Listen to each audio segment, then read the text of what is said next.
Excellent. Est-ce que tu veux qu'on ferme la fenêtre pour le Moi, bruit? non, je ne Ou serais pas dérangé pour le bruit, t'as non? dit? Ouais. Pour comme le Mais bruit des autos. c'est comme déjà fermé au max, en fait. Ah, c'est déjà fermé. Ouais, c'est ça. C'est juste mal isolé. Oui, Je comprends. exact. Parce OK. que je suis là, si on ferme les rideaux, ça va pas beaucoup plus changer grand-chose pour le Moi, je bruit. pensais que la bateau. Non, pas l'hiver, Jésus. entre guillemets. D'accord. Puis je sentais le froid, fait que j'étais comme, il est ouvert pour le vent. Non, juste vraiment mal isolé pour le son et pour le froid. OK, excellent. C'est correct. Si tu veux, on ira se mettre à table, on sera protégé. Non, c'est bon, ça me dérange pas.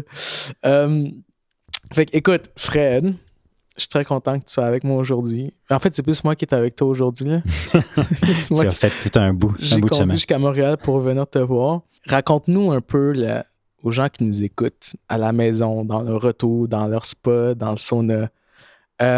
Comment on se connaît, toi et moi? La genèse de notre relation. On s'est rencontrés, c'est toi qui me l'as rappelé quand on se préparait un petit peu pour le balado. On s'était rencontrés à un événement de médecine à Québec, je crois, à l'Université Laval. Donc, je pense que j'étais là pour représenter sûrement le journal étudiant de médecine familiale. Donc, j'étais rédacteur en chef à ce moment-là. Ouais. Puis, je recrutais des gens. Puis, tu avais l'air d'une bonne cible, une bonne victime à recruter. Oui. J'imagine. Ça n'avait pas marché, finalement, tu n'avais pas écrit. Non. Mais oui, je me souviens, c'était à un symposium de médecine de famille. J'étais peut-être en première ou deuxième année de médecine. Puis, tu avais un kiosque de... Première ligne. Première ligne, c'est ça. Le journal de médecine familiale. Puis là, on a juste jasé. Puis j'étais comme, wow, t'es vraiment cool. Puis il me semble que c'est moi ou... Tu sais, je sais pas comment, mais on a juste échangé nos informations. Puis finalement, on s'est écrit. Puis là, on s'est vu à Montréal. Puis de ça est née une amitié. Mais oui, mais des fois, assez espacé quand même. Mais c'est ça, surtout de ton côté. Tu as été assez occupé. Moi, finalement, je suis parti de médecine. On va sûrement en parler tantôt. Donc, j'ai été occupé ailleurs. Oui, mais j'ai quand même une vie assez éclectique. Là. Puis, tu sais, j'ai des amis. C'est pas pour m'inventer comme, oh my God, je suis Mr. Call me Pitbull parce que je suis Mr. Worldwide. Mais, tu sais, j'ai quand même des amis un peu partout au Québec. Fait que je suis habitué d'entretenir des relations que même dans la distance puis dans le temps, on peut comme avoir des grandes périodes qu'on se voit pas. Puis, reste qu'on est autant amis. Là. Pourquoi est-ce que je voulais que tu viennes à mon balado aujourd'hui? Ah, c'est moi qui dois le dire. Je pensais que tu allais l'expliquer. Fait que tes principales diagnostics, c'est que tu as un trouble de bipolarité et tu as un trouble de personnalité narcissique. Exact. Puis on est ici aujourd'hui pour décortiquer un peu tout ça puis voir qu'est-ce que ça mange en hiver. Oui, puis exact. 4 saisons. 4 saisons. Puis c'est vrai, tu me fais penser maintenant, mais c'est pas un diagnostic au sens du DSM, mais j'ai une identification de douance, donc on va sûrement en parler un peu, parce que je constate que c'est lié aussi au trouble de personnalité aussi beaucoup.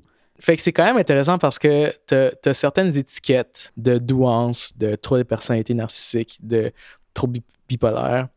Mais en dehors de ces étiquettes-là, comment tu te définis? Comme, t'es qui? Genre, t'es quel genre de personne en dehors de ces maladies-là ou de ces conditions-là? Il y a beaucoup de choses à dire. Là. Je me demande...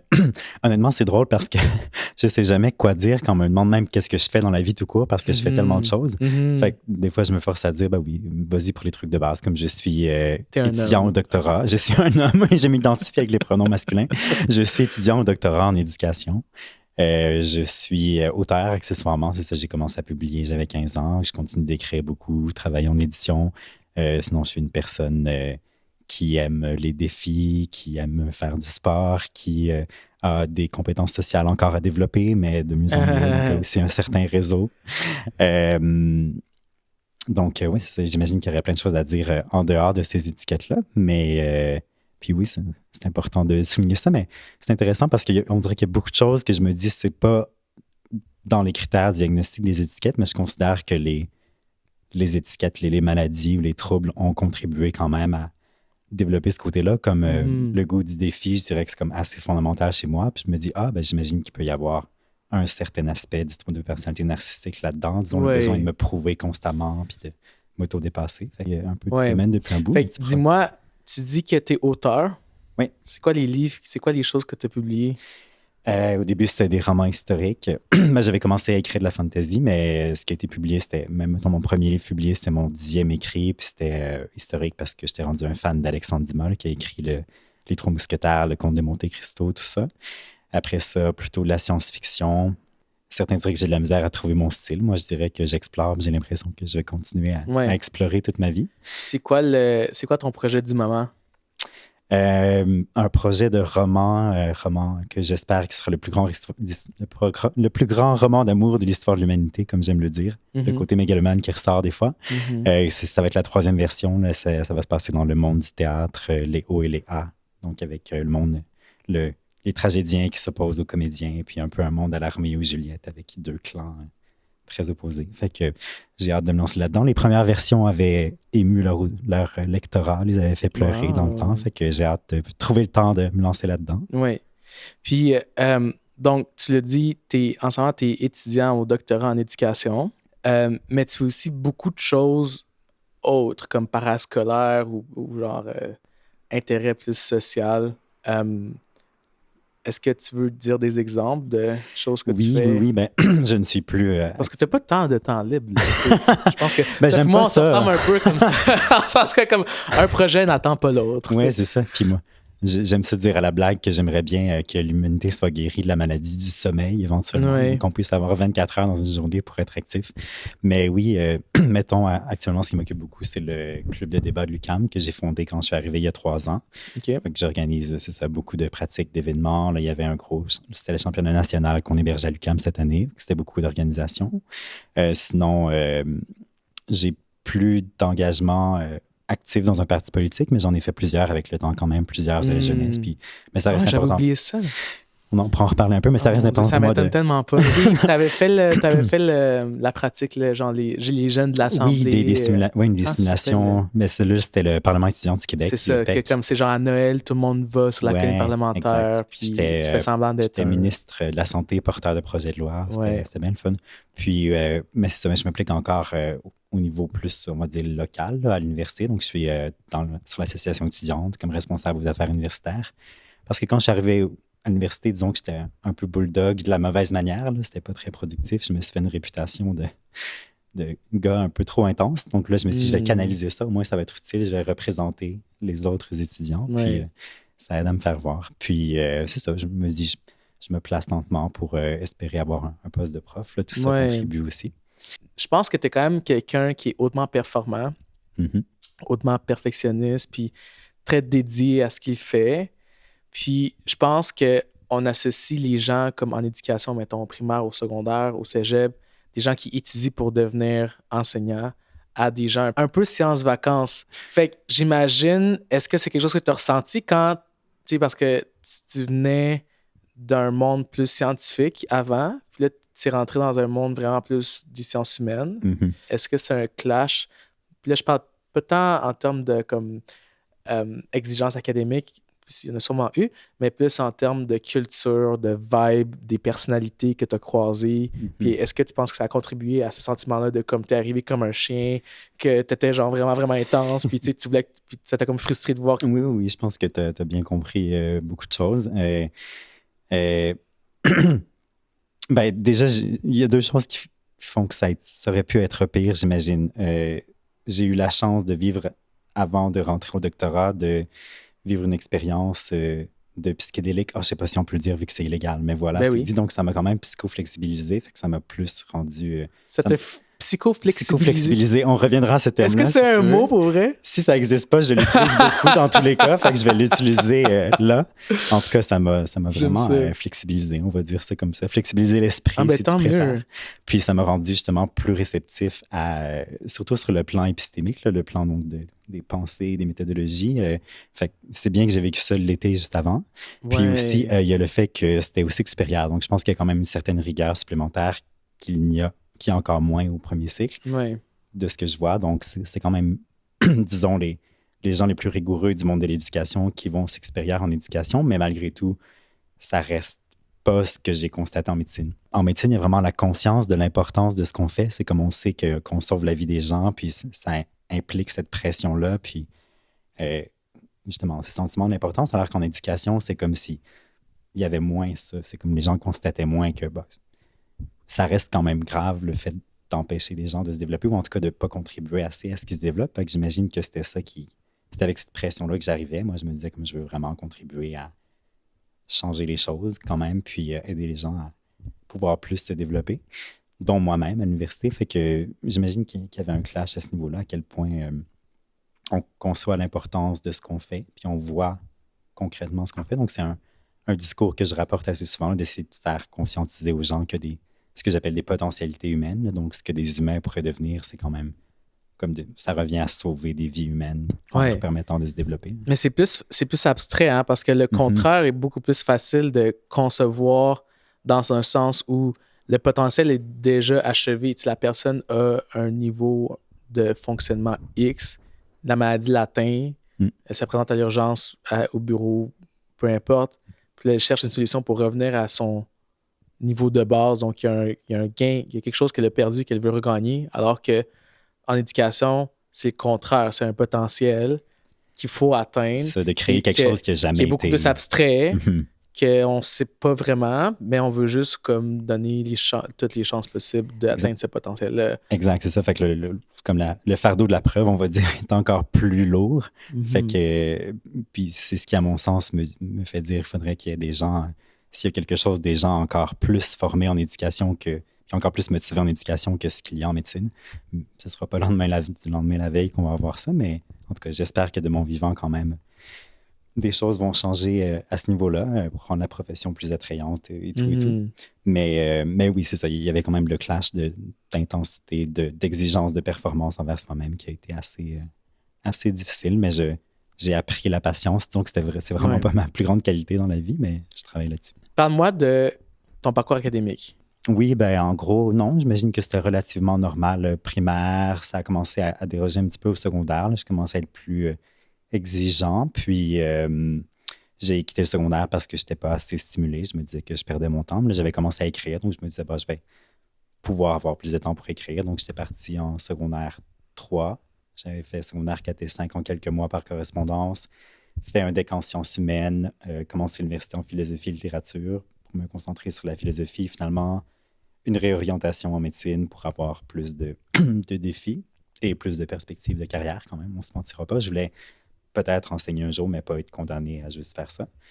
Puis, après la médecine, donc passage au doctorat en éducation. À la médecine, j'avais fini le doctorat à l'Université de Montréal, puis commencé ma résidence en médecine familiale à l'Université Laval à Québec, mais j'ai arrêté en cours de résidence. Oui.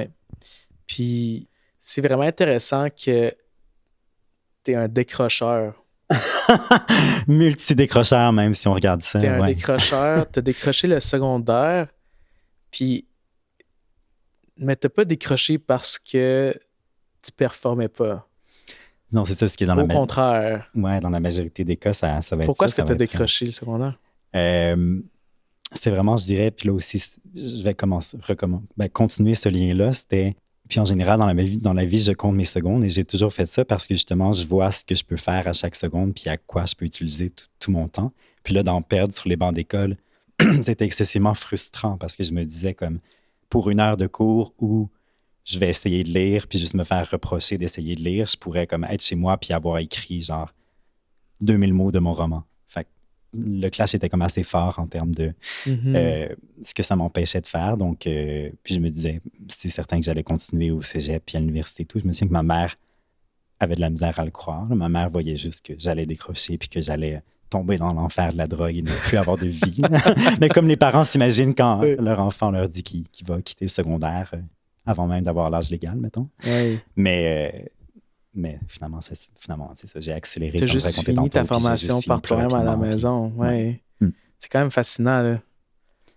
Ouais, le côté autodidacte était assez développé. L'est encore. Parle-moi de ta bipolarité. Ton diagnostic de bipolarité, comment c'est venu à être, puis comment c'est arrivé dans ta vie? Comment est-ce que tu as su que tu étais bipolaire? C'est quoi tes symptômes? Oui, ça a commencé. En fait, on va le dire, disons, à vue d'oiseau d'abord, j'ai eu trois grosses phases de high d'abord, puis de down ensuite. OK. Donc, je vais utiliser différents termes, là, peut-être les termes anglais ou sinon manie, dépression. Ça a commencé à 17 ans, mon premier gros cycle qui était dans la dernière session de mon cégep. Puis c'est intéressant parce que il y a souvent une interaction entre les événements de la vie puis le côté plus organique. Surtout cette maladie-là, il y a quand même une certaine base organique assez forte. Puis ça s'est entremêlé avec mon éveil politique de fin de cégep, début d'implication dans le mouvement étudiant en OK. 2011, ce qui allait devenir le printemps érable de 2012. Puis c'est comme si ça me semblait normal à cette époque-là de dormir 2-3 heures par nuit parce que je mettais ça sur le dos de l'enthousiasme. Mais comme non. Puis le fait d'écrire des travaux de cégep qui étaient 10 fois plus longs que ce que les profs demandaient. Puis bon, je leur demandais si ça leur tentait de lire ça, évidemment. Mais c'est comme si, justement, ne sachant pas trop ce qui se passait, je mettais ça sur le dos de l'enthousiasme.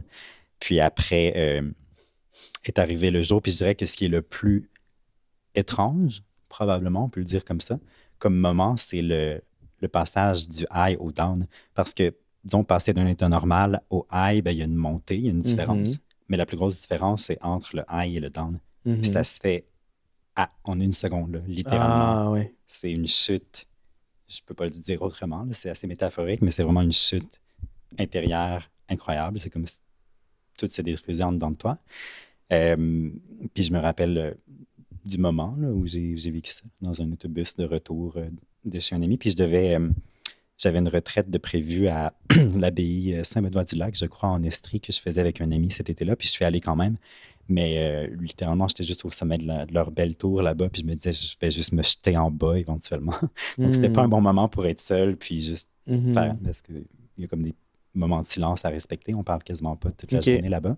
Donc, c'était pas un bon moment pour vivre ça. Donc, j'ai juste rappelé ma mère qui est venue me chercher. Puis j'avais besoin d'être parmi les miens cet été. Ouais. Puis c'est ça, c'est toujours de mon côté 4 mois de high pour 4 mois de down après. Donc, je suis assez réglé comme une horloge. Est-ce que tu serais à l'aise? OK, puis comment est-ce que le diagnostic est venu? Il est venu à la 3e phase, en fait, parce qu'à la première, je ne savais pas du tout ce que c'était. Puis c'est passé, puis tant mieux. Puis j'étais comme, bon, c'est enterré. Le deuxième, qui est revenu 2 ans plus tard, bon, je voyais la ressemblance avec le premier.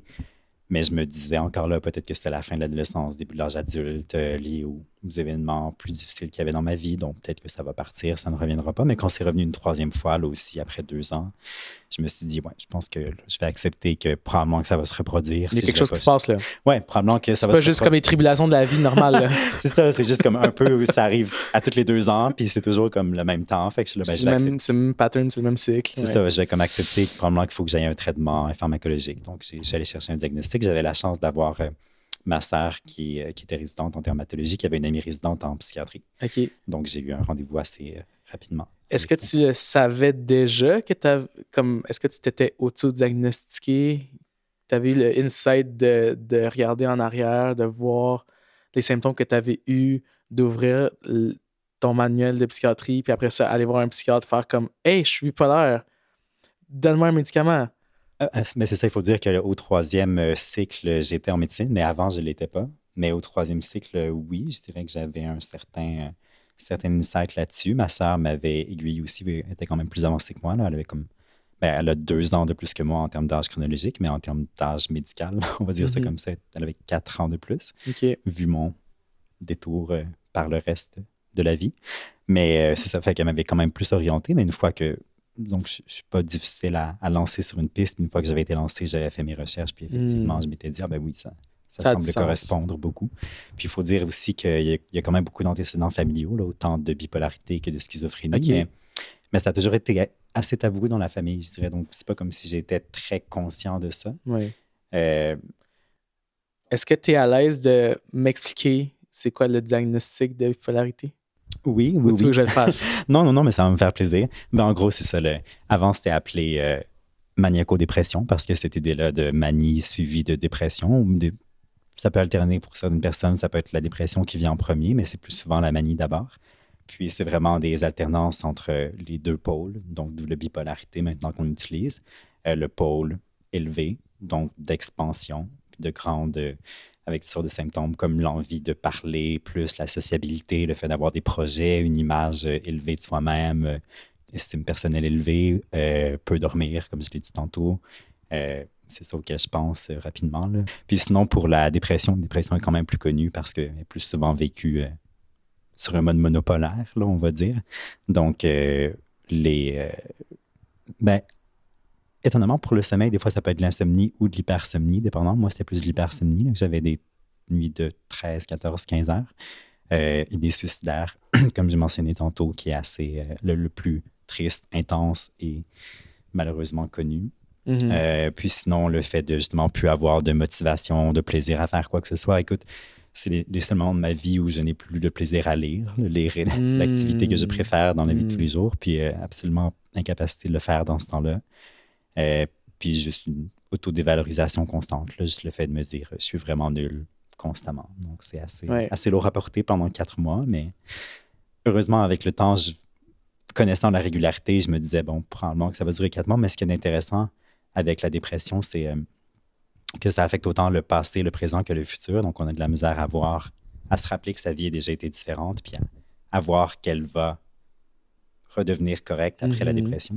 Donc, même si je savais que c'était un peu timé, ben c'est ça. Quand t'es dedans, Quand t'es dedans, ça a l'air d'être le monde entier, puis t'imagines pas que ça va finir. Ouais. Fait que oui, c'est correct si je rajoute comme des... Oui, des détails, vas-y, des détails médicaux. Non, mais la façon dans laquelle je conçois la maladie, fait que moi, j'aime ça commencer avec les grandes catégories. Fait que en maladie mentale, en santé mentale, on a une Bible, on a un manuel qui s'appelle le DSM, qui est le manuel de statistique et diagnostic des maladies mentales, qui est publié par l'Association américaine de psychiatrie, qui n'est pas parfait, loin d'être parfait. Il y a beaucoup de controverses. Qui s'améliore, mais c'est ça. Qui s'améliore à chaque édition. Puis, c'est important de le dire, puis de préciser que c'est un manuel diagnostique et statistique. C'est pas un manuel qui est à but de psychopathologie ou de traitement. C'est pas supposé quelque chose qui nous aide à comprendre l'origine de la maladie ou comment traiter la maladie biopsychosociale. C'est vraiment pour décrire l'épidémiologie de la maladie mentale, puis c'est vraiment plus un Pokédex. C'est comme une façon de catégoriser. Un Pokédex? Est-ce que c'est comme le Pokémon? Oui. OK. On dit ça fait longtemps que j'ai pas fait ça, mais j'ai... Ouais. C'est vraiment un Pokédex. Là. C'est vraiment comme un... Mais ne les attrapez pas tous. Non, c'est ça. C'est vraiment un cartable là, avec des étiquettes. Donc, il y a plusieurs sections. Il y a plusieurs catégories de maladies. La bipolarité se classe dans la catégorie des troubles de l'humeur. Les troubles de l'humeur, donc l'humeur, c'est un peu comme notre état de base là, dans une journée. C'est notre état émotif prédominant. Donc, est-ce que je me sens bien? Est-ce que je me sens pas bien? Est-ce que je me sens triste? Est-ce que je me sens heureux? Puis, la dépression, c'est quand ça va très, très bas. Puis, les critères diagnostiques, c'est, je ne me trompe pas, il faut avoir 5 de 9 symptômes pendant au moins 2 semaines. Puis, il faut qu'au moins un des 9 soit parmi les 2 premiers. Mm-hmm. Puis, les 2 premiers, c'est soit une humeur dépressive, une tristesse excessive, la plupart de la journée, la plupart des journées, ou une diminution d'intérêt ou de plaisir envers les activités qui nous donnent du plaisir habituellement, qui s'appelle aussi de l'anédonie. Fait que ça, c'est la définition clinique de la dépression. La manie, donc il y a comme 2 sous-catégories. Il y a la manie puis l'hypomanie. C'est un peu le même principe. C'est super bien expliqué. C'est une période de temps où l'humeur, au lieu d'être basse, est très haute. Donc, on dit une humeur expansive, une humeur euphorique, exaltante. Les idées vont très vite. Une augmentation de la communicabilité, donc on a tendance à parler. Une augmentation de l'activité dirigée vers un but. Une diminution du sommeil. Des fois de l'irritabilité. Des fois des comportements plus comme désinvoltes ou dangereux ou comme une perte de la conscience des conséquences. Fait que rouler à 240 en motocyclette sur l'autoroute, aller dépenser tout son argent au casino, c'est tout un peu comme des cas de figure typiques. Là, un exemple que je m'étais fait donner pour...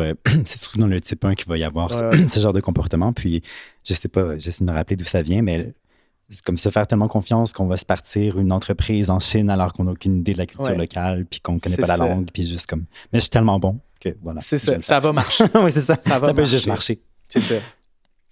Fait que ça part vraiment de l'humeur. Puis, tu sais, les gens autour de toi le voient que c'est une différence marquée de ton fonctionnement puis de ton comportement habituel. Puis, c'est pathologique dans le sens où ça t'empêche de fonctionner de façon adéquate en société avec tes projets. Ça te fait que tu dépenses tout ton argent une soirée. Puis c'est ça. Donc, la bipolarité, c'est un peu comme un party mix de ça. C'est un mélange de la manie puis la dépression. Il y a 2 types. Type 1 se caractérise par la présence de manie, donc avec un impact très significatif et ou une présence d'éléments psychotiques. Puis le type 2 se caractérise par la présence d'hypomanie. Puis dans les 2 cas, il y a de la dépression aussi. Fait que ça, c'est plus comme la classification. Puis maintenant, comme ceci étant dit, j'aimerais ça qu'on parle, tu sais, toi, dans ta vie, c'est quoi, comment tu sais que tu es en manie? Tu sais, c'est quoi les choses? Tu sais, là, c'est des critères très stériles, là. On lit une liste, là. Ouais, ben le DSM doit être comme ça. Il doit être en termes généraux pour que ça s'applique à tous les cas. Il ne dira pas dormir 30 minutes de moins le mercredi. C'est quoi qui trigger un peu comme tes épisodes? Ou c'est quoi qui... Je dirais, actuellement, c'est ça. Actuellement, en fait, je pense que c'est comme ça en général pour les gens aussi. La moitié du traitement, ça va être le traitement pharmacologique, puis l'autre moitié, ça va être l'hygiène de sommeil. Le sommeil a l'air d'être comme un grand un élément important dans le traitement et dans le maintien. Donc, c'est essentiellement ça. Je dirais, ce qui recommence à le déclencher des fois, c'est quand je dors moins, dans le cours de la vie où je dois faire beaucoup de choses. Donc, je sais que je ne peux pas trop couper dans le sommeil. Puis, de manière intéressante, ça va autant être un déclencheur qu'un élément indicateur, comme si jamais... Un symptôme, oui. Ouais, c'est ça. Si jamais, par exemple, j'ai oublié de prendre la médication, même si je veux et je peux dormir une nuit complète, ben, mon corps va me réveiller après 3-4 heures. Puis là, je vais réaliser, tiens, j'ai oublié de prendre ma médication. C'est signe que déjà, je retombe un peu. Oui. Puis, je sais qu'une psychiatre avait justement un peu contesté ça en disant, ça se fait pas, on retombe pas en manie du jour au lendemain. C'est pas comme si c'était une barrière, un barrage, puis dès que t'enlèves ça, toute l'eau s'écroule. Mais je disais, de mon côté, ça a l'air d'être comme ça. Fait que j'imagine qu'il y a une certaine variabilité des patients aussi. Est-ce qu'il y a des choses qui déclenchent la dépression chez toi? Non. Je dirais que ce qui le déclencherait, ce serait le fait de me laisser trop longtemps en période maniaque, parce que ça arrive toujours après.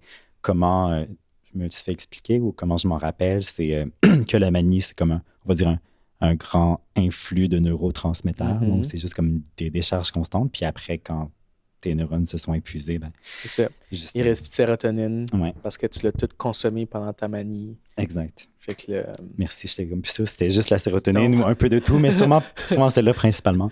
Principalement donc, la sérotonine. Exact. Okay. Donc, je dirais que si je me laisse trop aller, mais c'est pas comme si c'était à risque. Des fois, je dois avouer que des fois, je relâche un petit peu. Là, je vais peut-être un petit peu arrêter la médication, un peu moins dormir pour profiter du hype, mais pas plus qu'une semaine. Fait que tu l'utilises quasiment comme un outil pour arriver à tes fins des fois. Là. Oui, puis je me sens mal parce que je me dis comme je devrais pas, je sais, bon, ça peut inquiéter ma famille, ça peut inquiéter mes proches, j'essaie de pas trop leur dire, mais je me dis comme si un jour dans ma vie j'ai nécessaire, peut-être que je pourrais même étendre, aller un peu à 2-3 semaines, mais j'essaie de pas trop m'avancer. C'est comme un pouvoir que tu as là.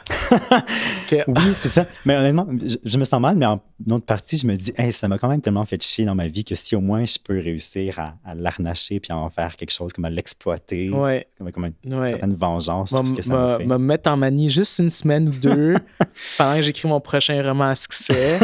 C'est ça, après ça, me prendre un petit 20 000 mots par jour. Plein de Seroquel pour dormir. Puis c'est ça pendant que les éditeurs font leur travail. Mais j'essaie de pas trop le faire parce que je connais les risques puis je sais que me ramassant les pressions, avoir des idées suicidaires après, c'est pas quelque chose que je veux. C'est pas le fun. OK. Fait que là, on a parlé un peu de c'est quoi le DSM, c'est quoi le diagnostic de bipolarité. J'aimerais ça juste qu'on parle du traitement du trouble bipolaire. Fait que là, on a parlé du traitement non pharmacologique. Il y a plein de choses intéressantes à dire là-dessus. Savais-tu qu'il y avait des mécanismes communs avec l'épilepsie? Non, je savais pas. Oui, fait qu'il commence à se discuter de plus en plus de traitements chirurgicaux de la bipolarité, comme on traite de plus en plus l'épilepsie par des microchirurgies cérébrales, ça tu devais savoir. Dans cette lignée-là, en fait, la plupart des traitements médicamenteux, c'est des antiépileptiques, pour la bipolarité aussi, dont celui que j'ai en ce moment. J'avais essayé un C'est quelque temps, ça va? C'est acide valproïque. Oui. J'avais essayé l'amotrigine, l'amygdale, mais qui me donnait des maux de tête intenses et qui me rendaient stupide. Ça m'a pris un bout de temps à m'en rendre compte, mais... Mais sinon, il y a des antipsychotiques qui commencent à être utilisés, surtout de 3e génération. Là. Oui.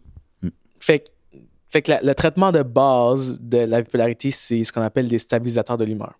Oui, en général, c'est ça, c'est le nom parce que ça dit l'effet. C'est ça. Les deux classiques, là, c'est la valproïque puis le lithium. Le lithium à long terme est rough sur les reins, puis sur d'autres organes aussi du corps humain. Est-ce que tu connais l'histoire du lithium? Comment on a trouvé que c'était un traitement? Non. En fait, Est-ce que toi, tu la connais? Oui, c'est pour ça que je le demande. Tu savais que peut-être, tu connais peut-être l'histoire de la colonisation, la Grande-Bretagne avait en tout cas, pris possession de l'Australie, puis envoyait ses prisonniers là-bas. Puis on a réalisé que ça diminuait les troubles de comportement, disons ça comme ça, les troubles sévères, parce qu'en fait, il y avait beaucoup de lithium dans la région. Puis il y avait probablement beaucoup de judiciarisation des malades mentaux. Exact. Ouais. Fait que, effectivement, surtout à cette époque. Fait qu'on s'est dit, tiens, il semble y avoir quelque chose dans ces substances, puis on a réalisé que c'était un bon stabilisateur de l'humeur. Ouais. Donc ça, c'est comme des deux classiques, là. Puis après ça, oui, comme tu dis, des antipsychotiques aussi de plus en plus sont utilisés, sont un peu moins efficaces, mais vu le profil risque-bénéfice, en première ligne, ça se fait là, quand même de plus en plus. Puis oui, le traitement, c'est sûr que moi, personnellement, j'ai jamais traité des patients bipolaires, mais de ce que je me souviens de mes études, c'était vraiment, je pense que le terme, c'est comme la thérapie des cycles de vie, là. C'est vraiment juste l'hygiène de vie. C'est d'avoir une routine, d'avoir un sommeil, d'avoir une structure dans sa journée, de maintenir des relations avec la famille, les amis, les loisirs. Ça pour n'importe quel trouble mental, je dirais avoir un bon réseau social, vraiment, ne serait-ce que pour absorber quand il y a des... Oui, mais tu sais, vraiment comme la routine de comme le sommeil, c'était comme un des éléments clés, comme tu l'as dit, là, vraiment. Il faut dire que j'ai 30 ans, donc ça fait 8 ans, si je calcule bien. 30 ans. Tu parais pas? Hey, t'es comme plus jeune. 31 bientôt. Tu fais de la barbe. Merci. Il y a de plus en plus de blanc, man. Mais j'ai hâte d'avoir plus de blanc puis de faire un peu. Ah oui, tu veux avoir l'air plus sérieux. Un peu plus sage. Ouais. Moi, j'aime ça avoir l'air jeune. Mais à plusieurs égards, je me sens vraiment comme un enfant. Là. C'est très paradoxal parce que de par le cadre de mon métier. Tu vas être la personne qui a les responsabilités. Je suis un peu comme je me dois d'être un peu comme une figure mature et professionnelle. Mais des fois, je suis quand même... Récemment, j'ai un ami qui me décrit comme j'ai la fougue. La fougue de la jeunesse. C'est vrai que c'est relié à la jeunesse. Puis, mais non, mais c'est vrai, l'énergie est plus souvent liée à la jeunesse, mais je pense qu'il y a des gens qui restent énergiques. Mais c'est ça, mais des fois au travail, je trouve que c'est comme un peu incompatible que je peux juste arriver là, genre... habiller n'importe comment, puis agir, puis parler un peu n'importe comment. C'est un milieu plus cadré et cadrant, le médecine. Ouais, exact. Mais pourquoi je disais ça déjà? Écoute, il fallait que tu ailles en psychiatrie, là. Pareil, c'est l'endroit où on peut être un peu plus un peu plus funky. Non, c'est ça. Mais écoute, tu le vis en dehors du travail. Je suis sûr que tu vas avoir plein d'occasions. Non, c'est ça. Oui. Mais oui, c'est ça que je disais, parce que j'aime ça avoir l'air jeune. Mais pas parce que... ça va sonner super comme narcissique. C'est pas que je prétends avoir la jeunesse éternelle, mais c'est plus que je le vis bien. Je m'approprie les qualités et les défauts qu'on donne aux gens jeunes. T'sais? Puis c'est quelque chose que... C'est des parties de ma personnalité que j'aime.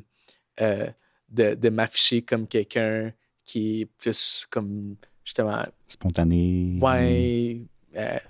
vivant. Vivant. Non. Le contraire est d'être mort, donc on espère que personne n'est fier de ça. Mais je comprends. Là, comme dynamique. Dynamique, ever-changing. Est-ce que je peux rebondir sur celui-là? Je pense que c'est quelque chose qui est très lié à la jeunesse. Effectivement, le côté ever-changing, puis le côté comme être capable d'apprendre et d'évoluer. Puis je trouve ça triste d'une certaine manière. Que ce soit juste comme les jeunes apprennent et évoluent, puis à un moment donné, tu te fixes. Mais je pense pas.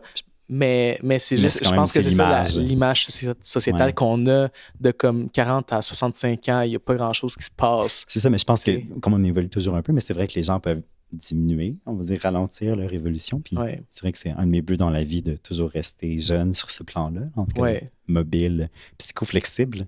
Plongeons dans ton trouble de personnalité. Comment tu te sens à dire que tu as un trouble de personnalité? Moi, c'est quelque chose qui me fascine. Parce que... c'est quelque chose que je me suis moins approprié, pour reprendre ton mot que tu viens Est-ce que c'est quelque chose que tu t'appropries?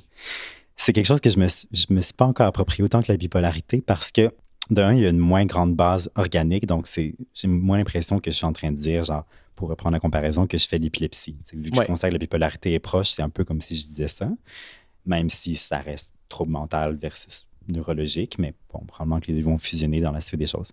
Fait que c'est plus difficile de l'owner en termes de, ben, c'est juste comme mon cerveau qui est fait bizarrement, puis c'est ça qui arrive, vu que je considère que ça vient plus d'événements que j'ai vécu qui ont fait que je me suis développé comme ça. Mais pour la partie démystification puis déstigmatisation, ça, j'essaie de l'owner quand même, de faire comprendre ce que ça implique, ce que ça implique pas, qu'on n'est pas tous des Luca Rocco-Magnotta, même si certains oui. Ouais. Il y a quand même une grande variété à l'intérieur. OK.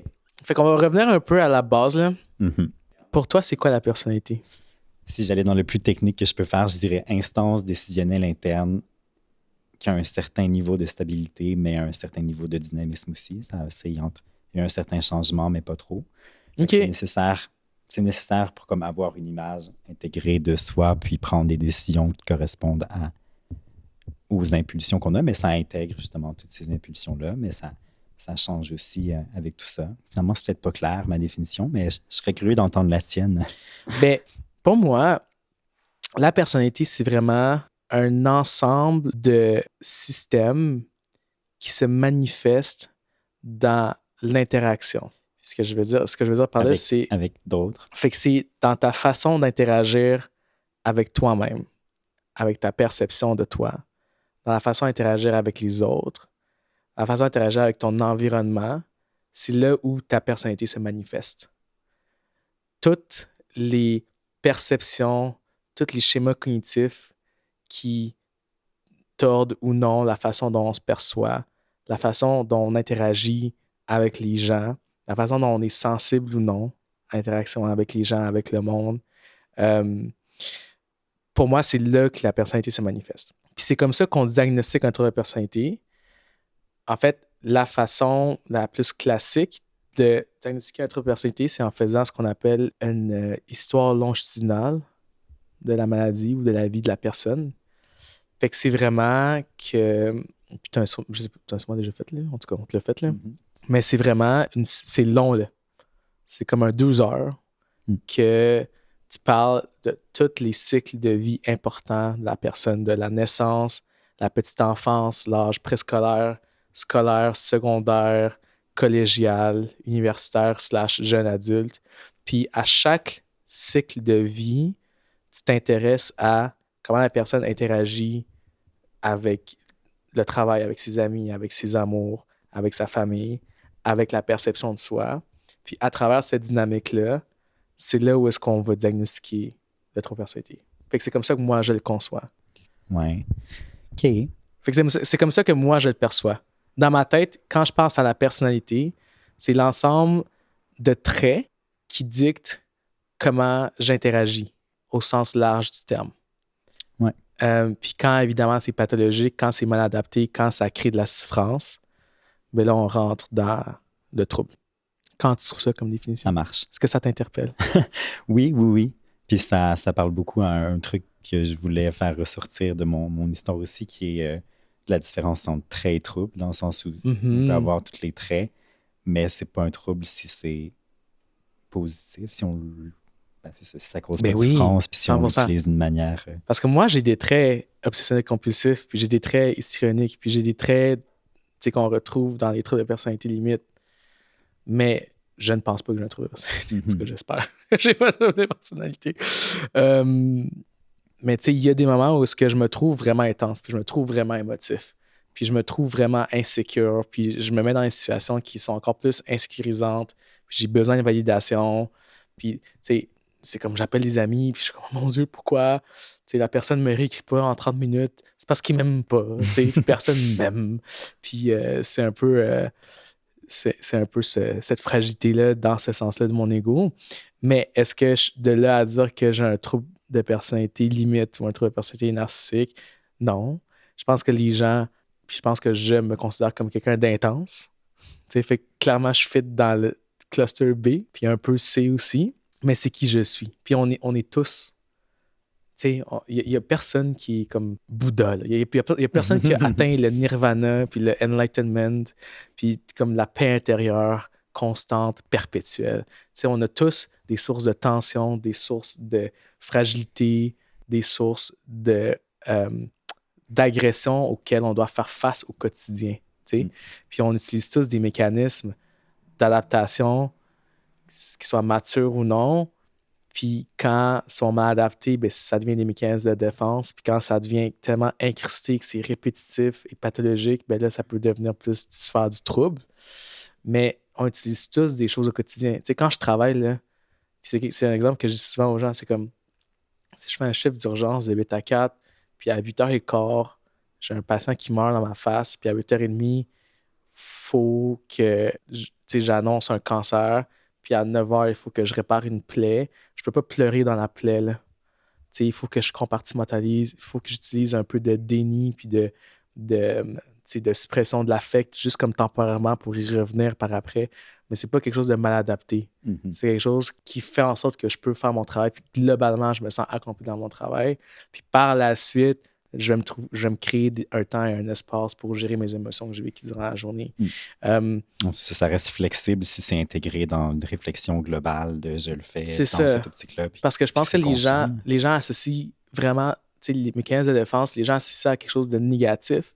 C'est quelque chose que mon psychologue me dit, c'est comme quand un mécanisme de défense devient adapté, ça devient un mécanisme d'adaptation.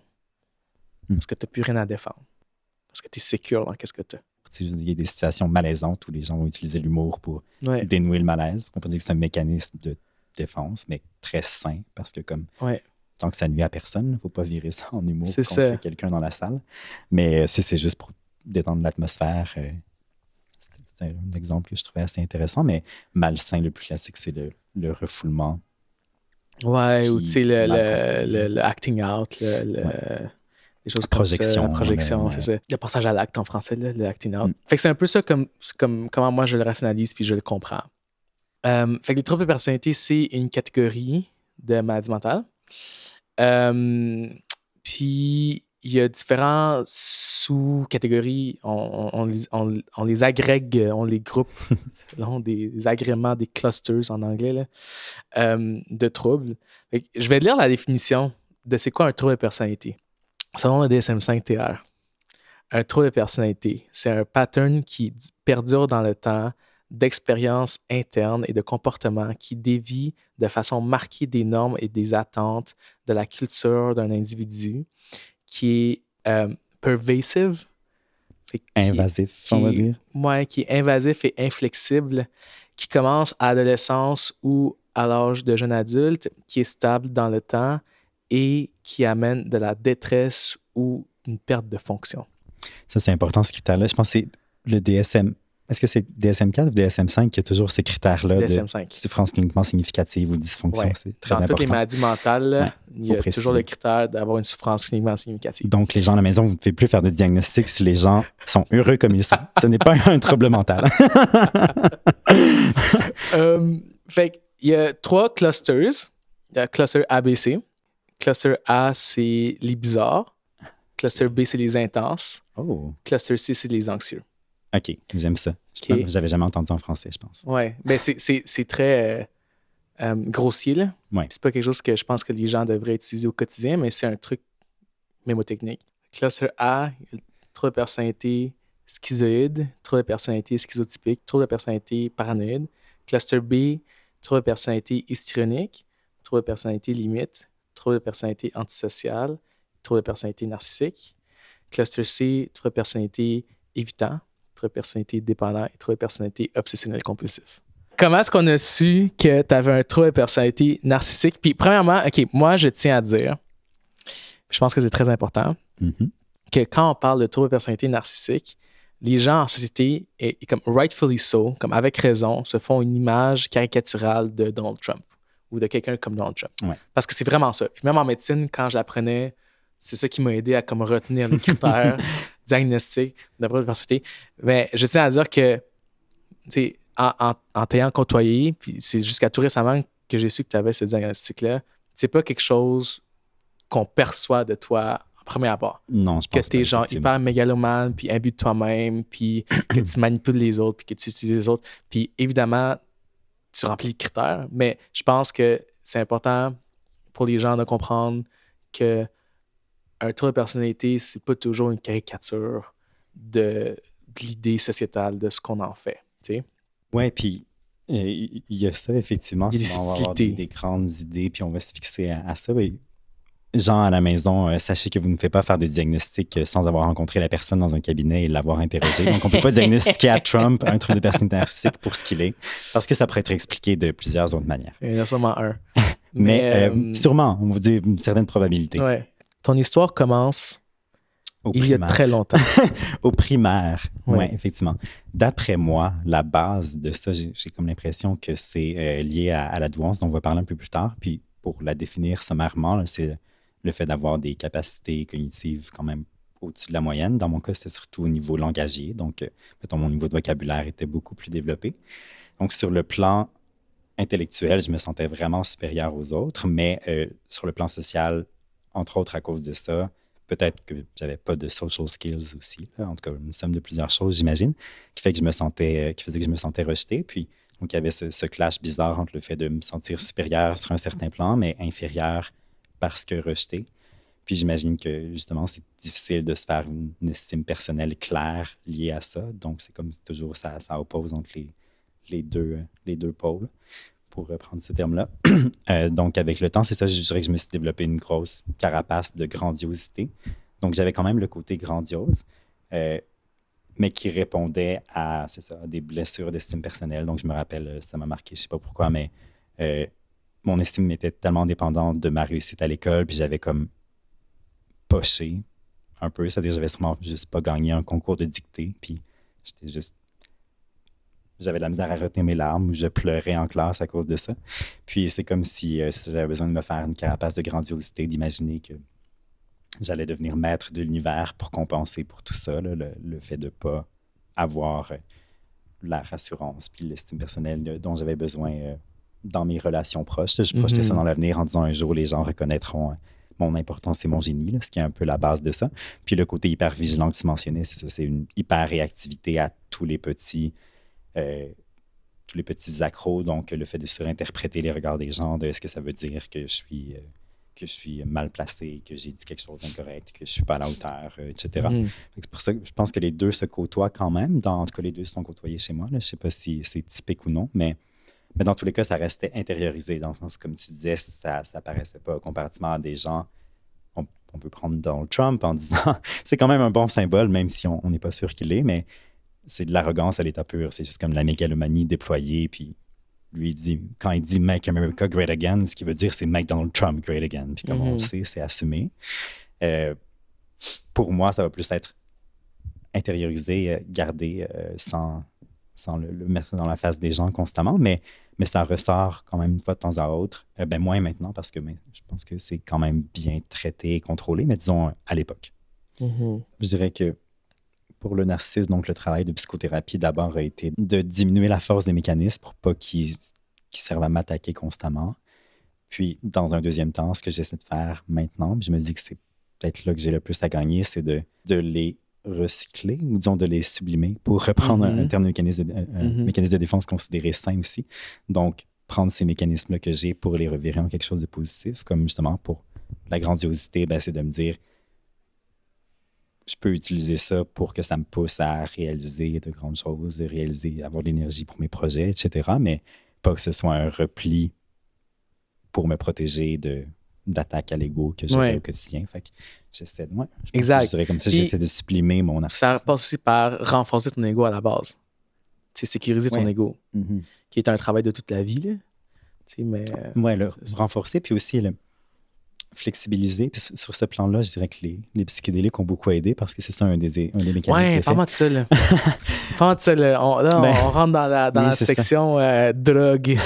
Parce que tu es un drogué. Finalement, c'est ça. Je disais que ma mère avait peur que je devienne un drogué quand je suis parti de l'école, mais je le suis quand même. Mais ce qui est intéressant, c'est que ma mère est policière retraitée maintenant, mais donc, c'est sûr que pour elle, la drogue, c'est le diable incarné. Le démon. Par contre, je lui en parle. C'est comme un contrat qu'on a que je peux en faire tant que je lui en parle, disons ça comme ça. C'est pas comme si elle pourrait m'empêcher puis agir sur ma vie, là, mais c'est juste qu'on a une relation très, très ouverte là-dessus. Ouais. Puis, surtout les psychédéliques, parce que comme j'essaie de lui expliquer que ça crée pas de dépendance, puis que sur le plan thérapeutique, justement, ça peut accélérer beaucoup.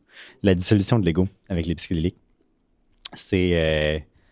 on peut décrire l'ego comme le soi, l'identité, c'est comme l'instance qui intègre tout ce qu'on vit dans une histoire cohérente. Puis ça le dissout. Les psychédéliques vont dissoudre ça, le temps de l'effet.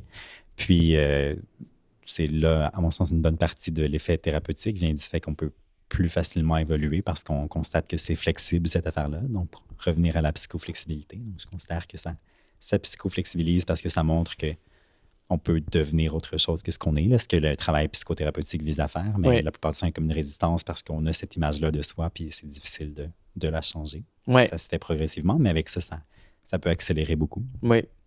Donc, c'est vraiment ce que je trouve intéressant. À suivre. Ce que je trouve intéressant de la chose.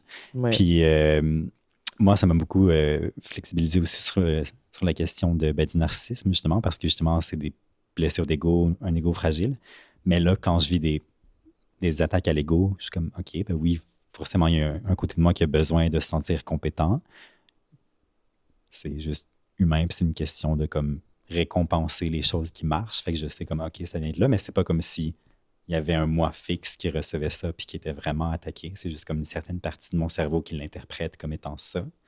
Fait que ça me rend vraiment plus résistant, plus capable de... Par exemple, j'ai participé à un concours cet après-midi, la présentation de thèse, puis je me suis considéré vraiment nul, mais j'étais là comme, OK, c'est que je m'étais mal préparé, différentes choses qui peuvent expliquer ça, puis ça va me permettre d'apprendre de ça, de faire mieux la prochaine fois, puis c'est juste comme, je sais qu'il y a une partie de moi qui pourrait être vraiment fâchée, affectée de ça, qui l'aurait probablement été avant, mais maintenant, je suis capable de voir que c'est des mécanismes à l'intérieur de moi qui font partie de l'esprit humain, qui sont comme ça, mais je ne m'associe pas à ça. Fait que je considère que c'est quand même une très bonne défense contre ce qui pourrait être malsain dans le narcissisme. Fait que la personnalité, c'est quelque chose qui se bâtit durant l'enfance, l'adolescence, puis on dit que ça se cristallise dans l'âge de jeune adulte. Quand on dit ça, c'est que ça se cimente plus. Mais moi, je suis d'accord avec toi que l'idée, l'adage que la personnalité est quelque chose de fixe dans le temps et immobile, moi, j'adore pas vraiment cette théorie-là. Puis la raison pour laquelle j'adore pas, je pense que c'est une accumulation de circonstances. Quand on parle de la psychopathologie, c'est très intéressant. Si on prend le cas de figure parce que c'est le plus flashy, là, mettons, notre personnalité limite, c'est souvent des gens qui ont vécu comme plein de traumatismes, comme physique, sexuel, dans l'enfance, ce qui a amené plein de mécanismes de défense, et puis après ça, qui se sont convertis dans le trouble de personnalité. C'est pas juste ça, c'est un peu réductif de dire ça, là. Mais le point que je veux amener, c'est le fait que c'est toutes les caractéristiques qui ont amené vers la création de ces traits, puis à la cristallisation de ces traits, de la même façon qu'ils se sont construits, ils peuvent être déconstruits et changés. Puis je pense que quelqu'un qui a de base une personnalité, plus, mettons, tu peux le grader comme qui a vécu comme un grand traumatisme versus quelqu'un qui a vécu 3 grands traumatismes, ben, c'est quelque chose qui va être déconstruit avec plus de temps parce qu'il y a comme plus de choses qui ont fermenté cette personnalité-là. Fait que je pense que ça n'honore pas le fait que la personnalité, oui, c'est quelque chose, d'une part, qui est fixe dans le sens où d'une journée à l'autre, tu restes qui tu es, mais dans le temps, autant que ça prend longtemps à former, je pense qu'après un certain temps, c'est quelque chose que tu peux changer puis t'améliorer ou comme tu veux, tu sais.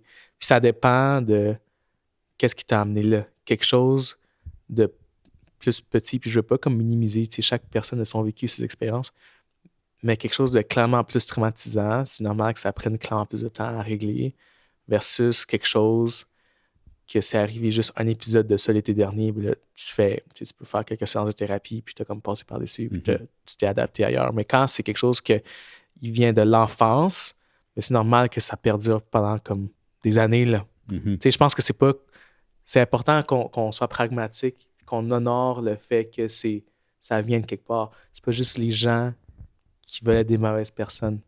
Tu sais, c'est pas juste les gens, c'est pas toi que tu t'es réveillé un matin comme oui, fuck le monde, genre je suis le roi du monde. C'est comme non, ça vient de quelque part. Ça vient de comme des systèmes qui t'ont laissé tomber, qui ont amené à des situations où est-ce que tu as vécu plein de rejets, où est-ce que ton ego s'est fragilisé à un point où est-ce que tu as dit de te créer une carapace, te créer un monde, te créer un discours interne pour tolérer toutes ces attaques-là. Mm. Tu sais? Non, c'est ça, si on garde en tête l'idée d'interaction que tu mentionnais tantôt ou d'interface que je proposais, ben, ça crée cette considération plus flexible et clémente des gens, on va dire ça comme ça, effectivement, parce que c'est juste qu'ils sont construits en réaction au monde, sans les déresponsabiliser tout à fait. Là. Je pense qu'il faut garder l'idée d'une agentivité, une instance qui prend des décisions, mais tout en se rappelant que c'est construit en interaction avec le monde. Donc, ouais, ça mène à être plus prudent dans les jugements hâtifs et précipités qu'on peut faire. 100%. Puis, mais je trouvais ça intéressant, l'élément que tu apportais pour l'illustrer, là, parce que c'est sûr que comparer des éléments plus ou moins traumatisants, vu que c'est dans l'aspect qualitatif, c'est difficile à faire, mais mettons si on dit un événement traumatisant versus 3, que le 3 va être plus difficile à dépasser, comme je pense que les gens vont être assez d'accord avec ça. Puis ça m'amène à l'idée que je pense que justement, ce qui fait que la personnalité devient difficile à changer, c'est l'accumulation, là, le poids des événements qu'on vit. Donc c'est pour ça que je dirais que probablement c'est plus difficile de la changer plus on avance en âge, parce qu'en jeunesse, on a moins vécu de choses. Donc chaque chose qui arrive est comme une proportion importante de ce qu'on a vécu, alors que plus on avance en âge, moins c'est une proportion importante, donc plus probablement le récit de soi va rester influencé par ce qu'on a vécu par le passé. Là. 100%. C'est juste plus difficile à changer, mais je pense que... On grandit, on se développe dans des cercles sociaux, puis c'est pas quelque chose qui change du jour au lendemain. Là. Puis là encore là, c'est quelque chose que je caricature parce que c'est facile, mais si tu prends quelqu'un qui est TPL, qui se promène tout le temps comme dans des gangs de rue ou comme qui se promènent tout le temps avec des gens qui n'ont pas d'éducation parce que c'est le genre de personnes qui vont vouloir de la gratification rapide, instantanée, whatever, tu peux l'appeler comme tu veux. Mais c'est pas quelque chose que soudainement, du jour au lendemain, tu vas changer d'emploi, tu vas changer ton cercle social, puis soudainement, tous tes amis et ta famille vont devenir des gens super adaptés, super régulés dans leurs émotions puis dans leur quotidien, des gens super ambitieux comme non. Ça serait étonnant. C'est un contexte. C'est ça. C'est un contexte. Genre, tu as grandi dans un contexte, tes parents restent comme tes mêmes parents quand tu étais enfant. Tu sais, c'est comme quelque chose que tu dois continuellement travailler. Puis, j'aime vraiment ça, le point que tu apportes de responsabiliser la personne, tout en honorant le fait que c'est pas comme si, oui, la décision comme dans le moment est volontaire, mais dans la création de la pathologie, c'est pas quelque chose que personne décide d'avoir. Mm-hmm. C'est ça, je le présente toujours comme il faut se responsabiliser par rapport à l'avenir parce que si on n'a pas l'idée qu'on peut changer les choses, ben ultimement, on ne les change pas. Mais c'est pas se responsabiliser par rapport au passé parce qu'on n'a pas décidé genre d'exister. Ouais. Nos parents ont décidé pour nous, puis après, c'est une suite d'événements qui ont décidé de ce qu'on est devenu. Mais on peut... Parle-moi de ta douance. C'est quoi la douance? Ben ouais, c'est ça. C'est donc le terme doué qui a été une traduction française de gifted. C'est surtout aux États-Unis que ça a commencé à être plus, on va dire, théorisé. Mais c'était le fait de justement être en avance sur les autres en termes de vitesse d'apprentissage puis de capacité. Puis, c'est essentiellement ça. Après, ça va avec les théories de l'intelligence. Maintenant, on parle de surtout 3 capacités cognitives, langagière, mathématique, visuo-spatiale. Moi, c'est vraiment plus sur le plan langagier, mais mathématique n'est pas trop loin derrière. Puis, c'est ça, essentiellement, ça s'identifie par des bons vieux tests de QI qui ont leurs imperfections, mais qui évoluent quand même eux aussi avec le temps. L'avantage de les identifier, c'est que ça, ben souvent, ça va donner le portrait typique que j'ai raconté de moi tantôt, là, des gens qui s'ennuient à l'école, qui considèrent qu'ils perdent leur temps, qui sont sous-stimulés, qui peuvent décrocher. C'est aussi connu qu'il y a pas mal de doués qui décrochent pour juste être plus actifs puis moins perdre leur temps. C'est un peu une perte pour le système scolaire, parce que souvent, il aurait pu plus s'épanouir comme avec des métiers plus exigeants sur le plan cognitif, on va dire, mais qui juste parce qu'ils voulaient absolument s'occuper puis avoir un impact concret sur le monde, là, parce que ça vient un peu avec cette volonté-là aussi de comme changer les choses. Mais encore là, c'est pas clair, c'est sous-théorisé, sous-étudié, je considère, parce que certains vont mettre le côté très énergique là-dedans. Certains autres vont dire c'est de l'hyperthymie. Fait que pour revenir à ce qu'on disait tantôt, là, c'est comme l'hyperthymie ne serait pas un trouble de l'humeur, mais ce serait juste d'avoir une humeur comme constamment plus élevée. Fait qu'un peu un genre d'hypomanie constante. Puis certains disent que ça rentre avec la douance, comme il y a le côté intellectuel, puis le côté juste être plus intense, plus énergique, plus engagé. D'autres vont les départager. Fait que, bref, c'est pas clair. Mais à la base, ce serait vraiment juste de dire que c'est des gens qui ont des capacités cognitives plus élevées. Mm-hmm. Fait que, parle-moi de toi à l'âge de 6, 7, 8, 10 ans. Mm-hmm. Tu te retrouves entouré de gens typiques, avec des performances typiques. Toi, tu performes en dehors de la norme.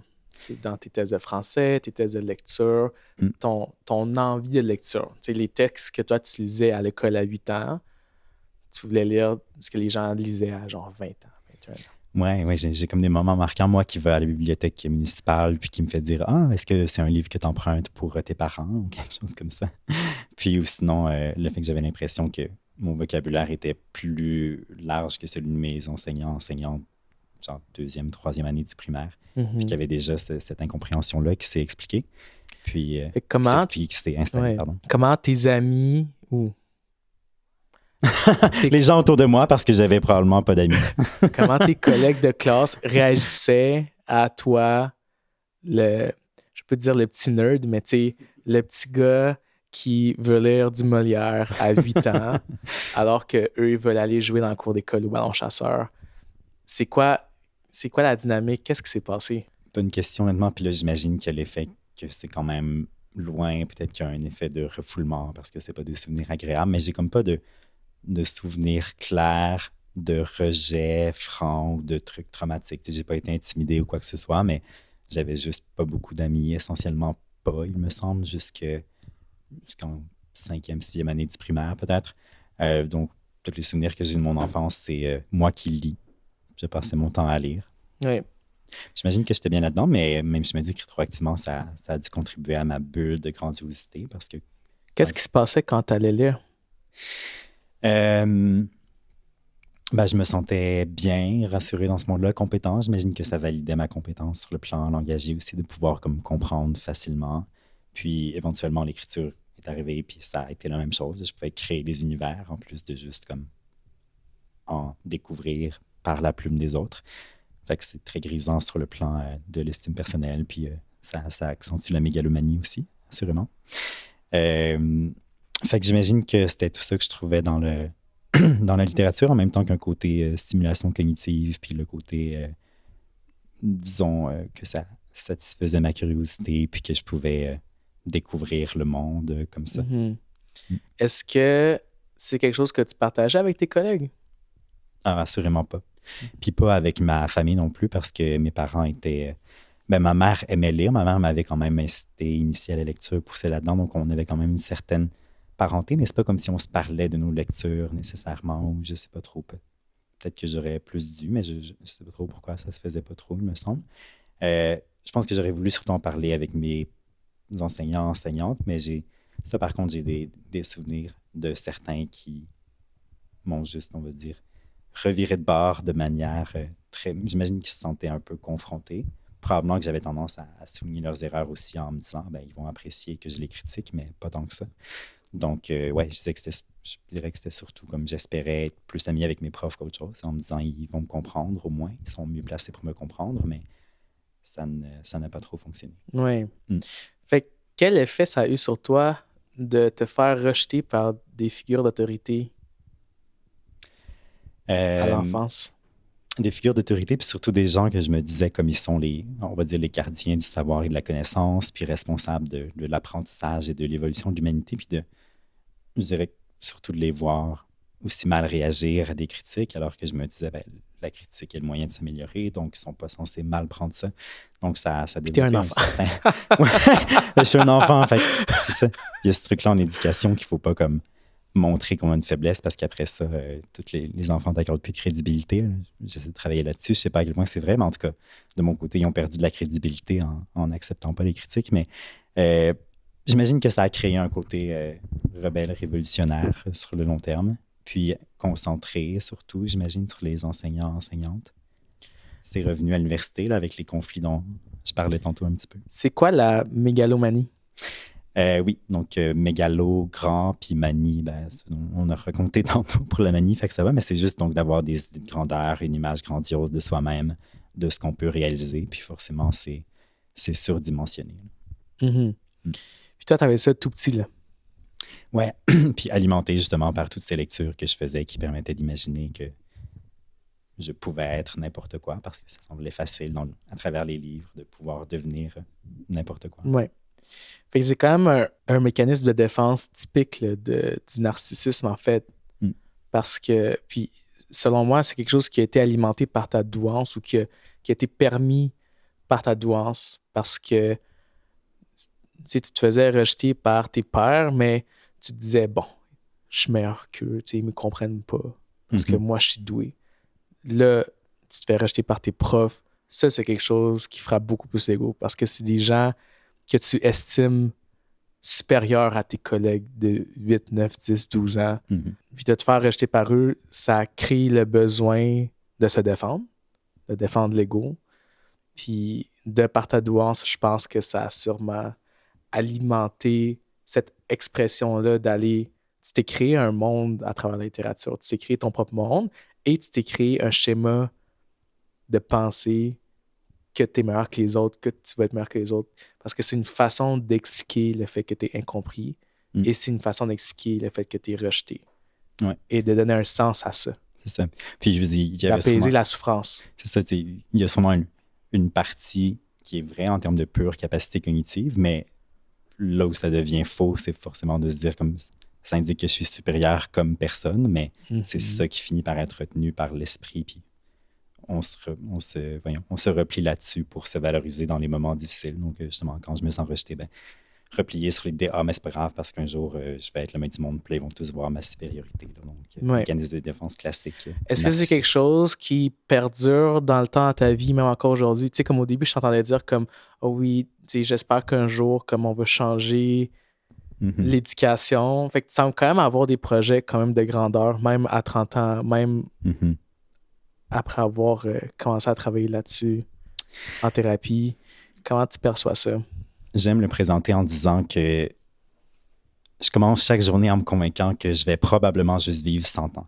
Parce qu'à l'intérieur de moi, il y a une partie qui est certaine que je suis immortel. Fait qu'il faut que je me dise comme... Puis je sais pas si je te l'avais montré, mais j'ai mis un calendrier dans ma chambre où je mets les petits points avec c'est très anxiogène pour moi. Fait que je décide de ne pas le regarder. D'accord. Mais pour moi, c'est vraiment un rappel de... C'est important parce qu'il faut que je me dise j'ai juste un temps limité. J'ai probablement juste un temps limité. Si j'avais pas ça, j'ai l'impression que dans ma vie au quotidien, je fonctionne comme si chaque journée avait 40 heures parce que je me dis, je suis tellement efficace, je peux tellement toujours faire les choses plus efficacement que... Puis là, je réalise que je me suis fait un plan pour une journée de 40 heures, puis j'arrive juste à faire la moitié de ce que je fais. Fait que, je vois encore les manifestations du trouble de personnalité narcissique, mais disons que je mets en place de plus en plus de mécanismes pour compenser, pour réaliser que j'ai des limites, puis j'ai des faiblesses, puis il faut que je travaille là-dessus. Mais il y a quelque chose d'intéressant, puis j'ai l'impression que soit c'est un genre de mix de douance, puis de... Est-ce que je peux dire TPN pour la suite, trouble de personnalité narcissique? On va dire aux gens que c'est TPN pour simplifier. Ou narcissisme, là, ça va écourter aussi. Mais cette fois, c'est un mix de douance et de narcissisme où c'est comme un narcissisme qui s'est fait d'une manière différente de celui des autres. Mais mon estime personnelle est beaucoup dépendante du fait que je m'améliore et que je m'auto-dépasse constamment. Donc, c'est intéressant parce que pour beaucoup de gens, le narcissisme va comme les faire stagner un peu parce qu'ils vont juste comme être immunisés à la critique. Là. Ils vont tellement être incapables de l'apprendre vu qu'ils n'ont pas d'estime personnelle. Mais moi, je me force à l'intégrer, puis c'est comme un incitatif à l'intégrer, même si c'est probablement très rough. Fait que je m'en allais où avec ça? Oui, c'est ça. Fait qu'il y a comme ce mix-là, où ça peut être lié à la douance, parce que dans la douance, il y a ça aussi, là, comme la volonté de toujours pousser plus loin, puis la conscience de tout ce qu'on peut devenir. Mais assurément que dans mes idées de changer le monde et changer le système d'éducation et tout ça, il y a une part de narcissisme. Mais je me dis, même si c'était ça, même si c'était juste à cause de ça, peut-être que ça peut avoir du bon puis que ça peut mener à un changement réel. Fait que je fais comme dealer avec le fait que c'est semi-pathologique. tant que ça me rend pas malheureux. Donc, peut-être que finalement, ça, vu qu'on parlait de ça, des critères, là, dans la mesure où ça me crée pas de souffrance cliniquement significative ou de dysfonction, ben, c'est peut-être comme, il reste les traits de personnalité, mais sans que ce soit un trouble.